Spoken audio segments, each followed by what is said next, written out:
Yeah, there it is. And we'll go ahead and get started. I apologize for being late this morning. So, just let that hassle go. Just let it be done, and let it move on. And today's word is growth or growing or grow. All the different English variations of advancing ourselves. And so just come to that space and place within, beginning to notice your breath. In fact, over the last couple of weeks, maybe that process has changed a little bit, and you're noticing that you move into the meditation with greater ease or greater grace. And so just be in the stillness with yourself right here, right now. Knowing that you are divinely guided in this journey on whatever word you choose to focus on, or if you choose to be in that space and place of the I am.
in recognition of the one power, the one mind, the creator God that lives and breathes and is in, as, and through each and every one of us.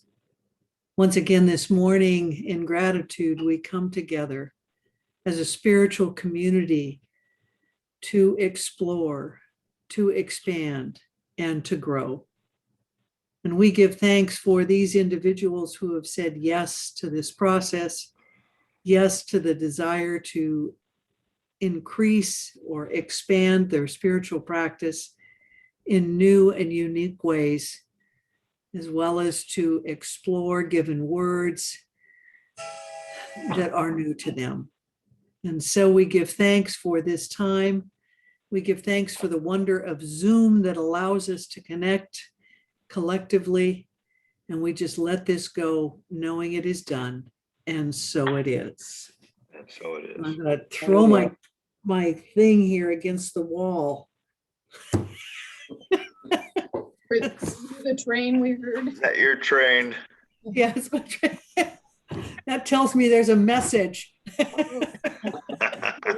The whistle blowing is a message. All right, who's going to read the definition for us this morning? It's kind of a long one. I will. I will. Okay, well, first said Michael. Michael, you go. You do the quote, Spring. Okay. Definition of grow or growth: to spring up and develop to maturity, to assume some relation through or as if through a process of natural, to increase in size by assimilation of material into the living organism, or by accretion. That's Is that correct? Accretion? Yeah. Accretion of material in a non-biological process, such as crystallization. To develop from a parent source, to have an increasing influence, to become increasingly acceptable, to cause to grow, to promote the development of. From Merriam-Webster. okay, Spring. We are in the process of growth into the highest spiritual manhood and womanhood. We get many fails, falls, and bumps on the way, but only through these, not necessarily by them, can our growth proceed. Barbara, how Lessons and about reading the Bible, Barbara? I'm not going to be able to do any readings today. Okay. I'm sorry. But Hey, that's I all right. am doing- Amy, how about sharing the Bible? Sure. It's from Luke 8:14-15. That which fell among the thistles are those who hear the word with joy and yet have no root. But their belief is for a while, and in time of trial they may stumble. But in that good soil, these are those who hear the word with a pure and good heart and keep it and bear fruit with patience. It's a great parable. If you haven't ever read that parable, you might go and read the extended one, because Jesus talks about the sower of the seeds, and some go on the rock or the stone, some on in the thistle, and some on the fertile ground. And it's the ones on the fertile ground that get the message that he's trying to deliver. So if you haven't ever heard that parable before, you might go ahead and do that. This morning's reading is from Mark Nepo in the book As Far as the Heart Can See. And it's the invitation to grow.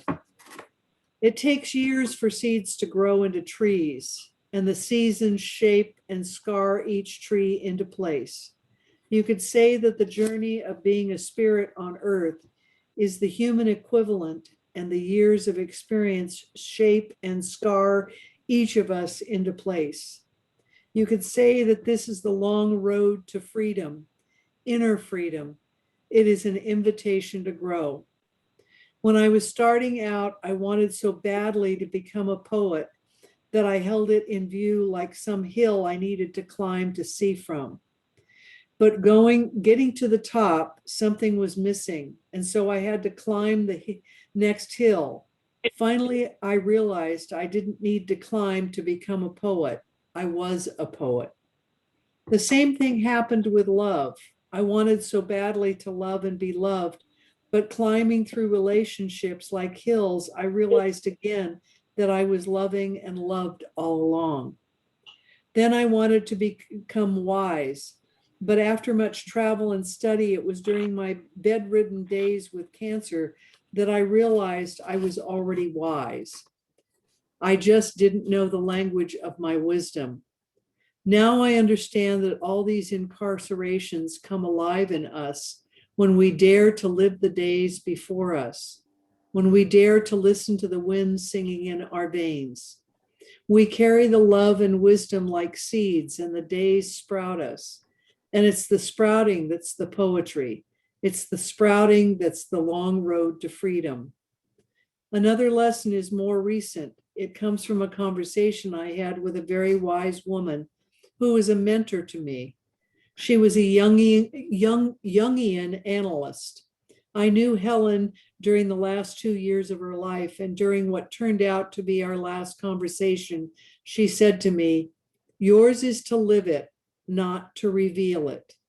This troubled me, for I spent my life becoming a writer, thinking that my job has been just that, to reveal what is essential and hidden.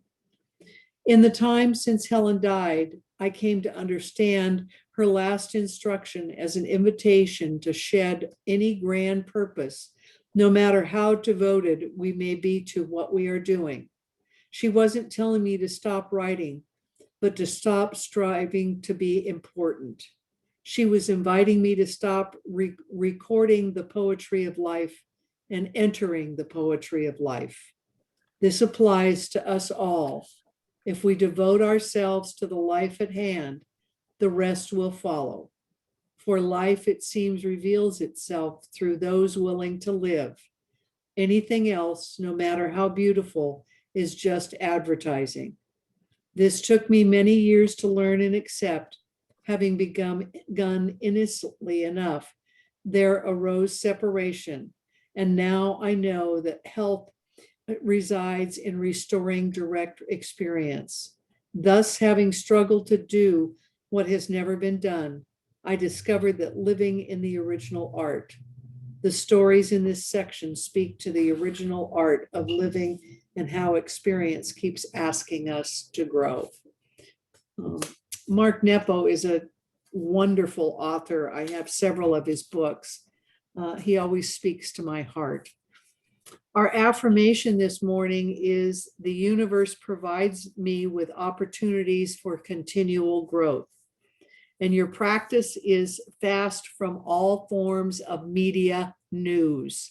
So no radio in terms of the news, no TV news, no, stay away from the newspapers. Just see what happens today when you don't listen to any of the outside buzz. And so let's go ahead and get our journals ready. And the opening statement for today is when I am growing.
Okay, go ahead and bring it to a close.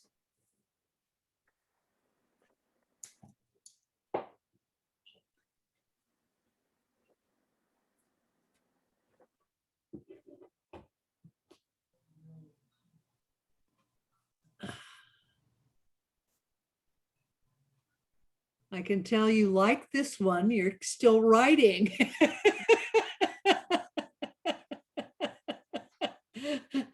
I see all these heads down, still writing, and Sandy's without a face. It's a good one.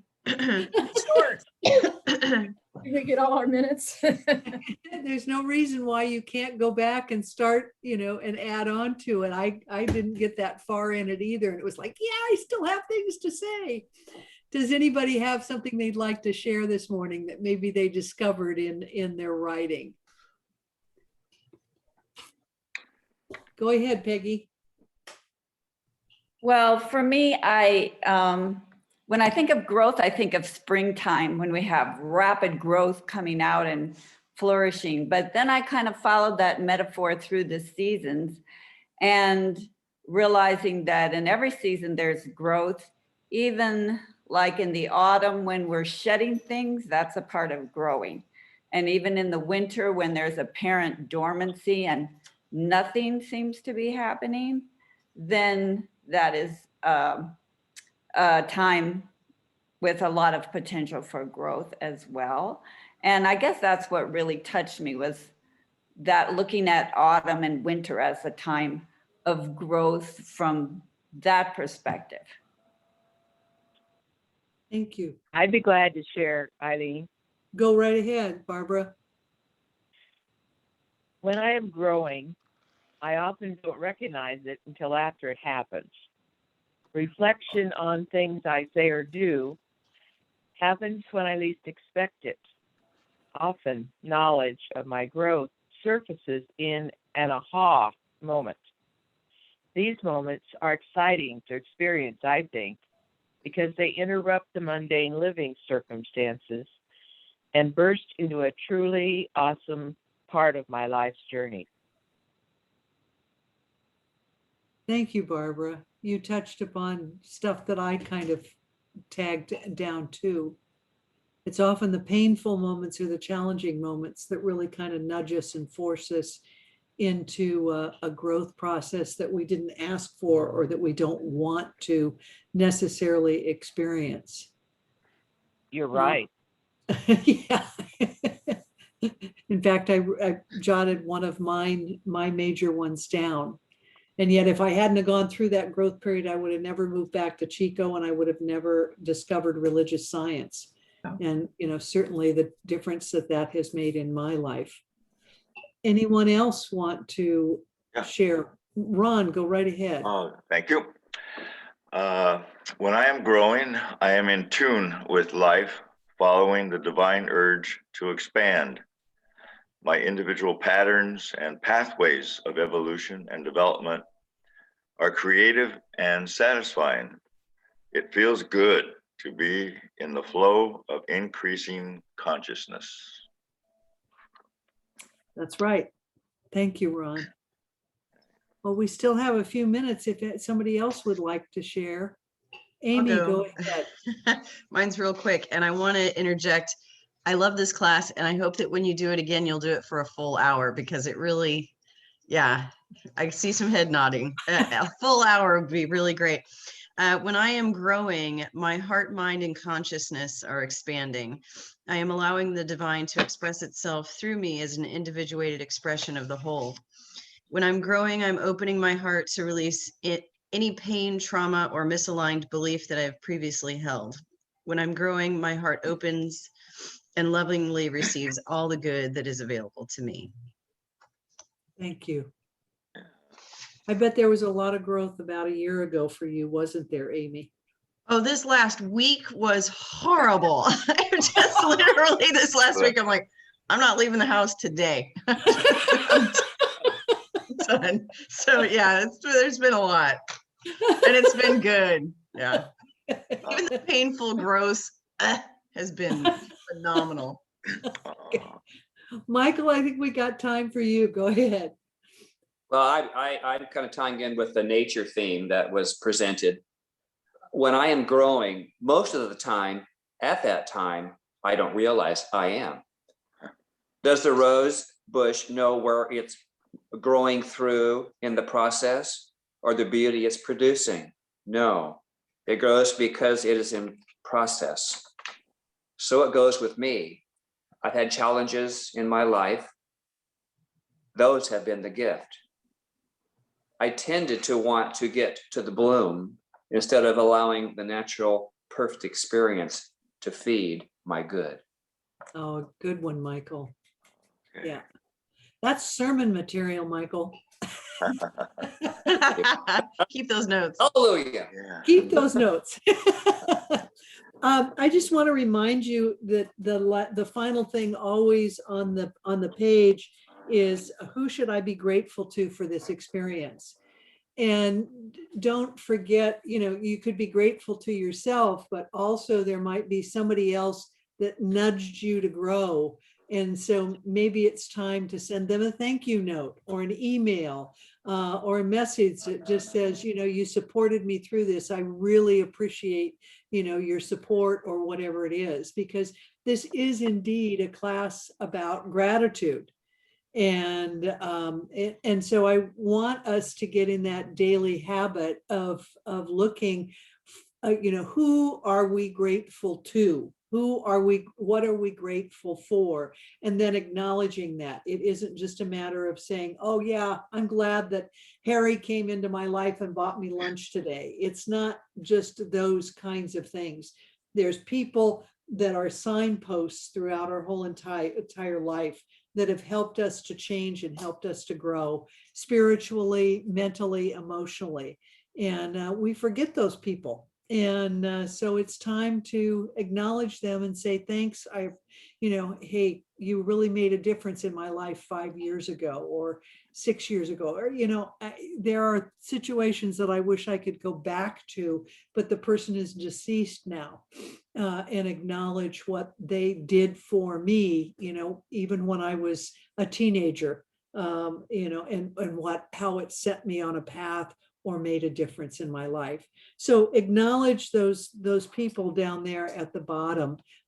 It could be a parent, it could be a friend, maybe it was even a stranger sometime that said something to you that was a flash in the pan. But the class is about gratitude, besides the growth journey and celebrating Lent. So who hasn't done prayer for us yet? Praying us out. Who hasn't done that yet? Are you raising your hand, Crystal? I think she was last week. Who would like to pray us out today? Well, I would share, knowing that we did growth, I woke up in the middle of the night and in my mind wrote a haiku. So it's very short, but if that helps with the closing, I'll tell you what it is. Absolutely, Ron, go right ahead. Thank you. Each a seed of life, growing in body and mind, expressions of God. Thank you. And so it is, Ron. And so it is. Everybody have a great day. I'll see you tomorrow. I'm loving this class. You guys are wonderful. Mwah! You too. Crystal, hang on for just a sec with me, would you?